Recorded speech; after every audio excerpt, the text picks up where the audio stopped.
I just had my first trip down to the Louella Belle Head Office for some advanced famous names training. My day started at Glasgow Airport with a quick flight down to Luton, where the wonderful Sharon came and picked me up.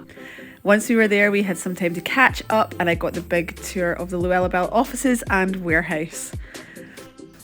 When it was time to start training, we all got in position, and I decided to have a sneaky peek through the lookbook Famous Names had provided us and found out that my mum's feet are actually going to be in it. This is going to go out to salons all over the world and educators for Famous Names. So we started off with the IBX Advanced Certification Programme, where Linda and Jim took us through step by step everything you could possibly ever know about IBX. I thought I knew everything, but there's always going to be something to learn. After lunch, we went through the ReLeaf system. We went through products step by step, and we got to talk about how you can use each product in ways I didn't even think imaginable. Here's Tracy showing us one of those ways, which I can't wait to share with you. My brain is now filled with knowledge and science. And that pretty much rounded up our day.